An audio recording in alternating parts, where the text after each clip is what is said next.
First, after the Biden administration ended the border COVID rule, better known as Title 42, the White House finally admits the border is broken. Here's Jen Psaki earlier on Fox News Sunday. Well, first, Title 42 is not an immigration plan or an immigration authority. No one in the administration thinks that. It's an authority given to the CDC, actually by Congress, to make a determination about whether it should still stay in place. We agree that the immigration system is broken. It should be addressed. We should do more to fix it. That's a concept. That's a big shift, though, in messaging as well. It wasn't long ago, if you remember, the administration refused to call the situation at the border a crisis. Remember? Instead, they opted for the word challenge. Oh, it's a challenge, all right, but are they up to the challenge? Who are fleeing violence, who are fleeing prosecution, who are fleeing terrible situations is not a crisis. Do you believe that right now there's a crisis at the border? I think that the answer is no. We are challenged at the border.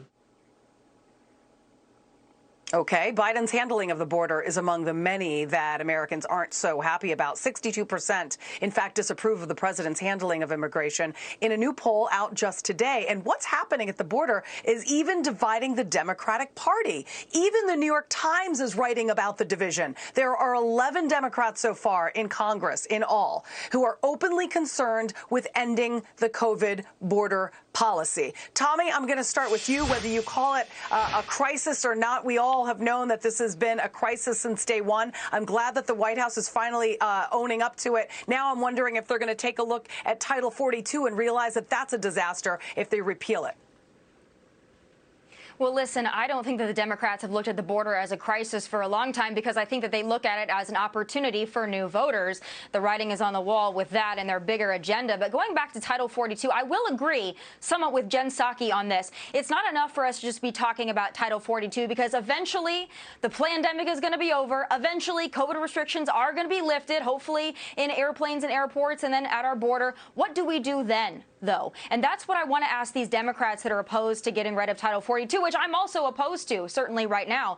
But what happens when that eventually is lifted? We need to have a border policy that is fixable. We need to have solutions. We need to have Remain in Mexico. We need to make sure that we're not just opening up the floodgates and having a free-for-all. You know, I was at the border several times during the Trump administration when there was a zero-tolerance policy. And what happened with zero tolerance? We had Remain in Mexico. We had Mexico actually working to help us because of the threat of tariffs. We had a wall being built, a physical barrier. We had Border Patrol agents who felt supported and felt that they had the resources that they needed to combat the problem. You don't have any of that right now. So yes, there is going to be an extravaganza at the border when Title 42 is lifted, but it's not enough just to emphasize that. We need to talk about a bigger picture plan, and we need to know where those Democrats sit on that issue, not just the ones that are opposed to Title 42 being lifted. There you have it. So Tommy Lauren has been to the border 100% more time than our President Biden. Okay, so I'm glad we got that straight. Let's take it the New York Times and an article that, and I'm going to quote it here. Publicly, the New York Times writes, Mr. Biden and his top aides had always deferred to the CDC when asked about the public health rule. But privately, Susan Rice, Ron Klain, and others were worried that lifting the restriction would invite even more migrants to the southern border. You think? I mean, now they not only have an incentive, Sean, of a free cell phone, but now they can come in COVID or not. Take a look at China, because when we first got into this mess, remember when COVID started in China and then it went to Italy, okay? They were under a lockdown and we are now still dealing with COVID. Look at Shanghai right now. Shanghai's been under a lockdown for 7 days. So if you don't see the future in all of this by lifting Title 42, let me tell you the future. More COVID in the United States. Do we want to become Shanghai? Is that what this administration wants? Listen, I think they want just open borders, right? I mean, to sit and call this a crisis, but to say, I don't know what I'm going to do to fix the crisis, maybe they could pick up the phone and call Donald Trump and go, Donald Trump, former president, what do you think we should do on the border? He'd give them great advice. I think what they're doing here is not about trying to secure the border. They're just trying to manage the border, the flow of people coming in, right? So they don't want to see big pileups of people on the border. They want to see people processed quickly and disseminated out throughout the country. That's the plan here. If they really had a plan to actually fix the border, we'd see some ideas come out. This is all about the midterm elections, right? They're talking about it because the midterms are coming up. You have Mark Kelly from Arizona, Cortez Masto from Nevada, Warnock from Georgia, all liberals who believe in open borders. but they know their states don't like it.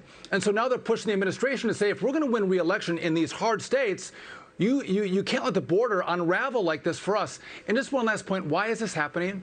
George Soros, who controls the Open Society, he doesn't believe in borders, is funding NGOs and Democrats to open up the borders, put pressure on people in power to let everyone come into this country. Get rid of George Soros, we may be able to secure the borders.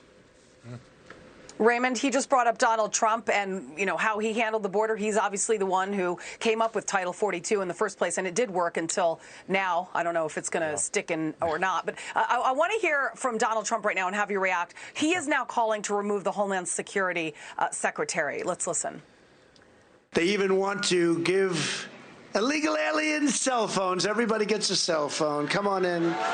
You all get cell phones. Meanwhile, Biden and the radical Democrats are spending billions and billions of dollars trying to secure the borders of distant foreign nations. After we win this November, Republicans should immediately vote to remove Biden's Secretary of Homeland Security.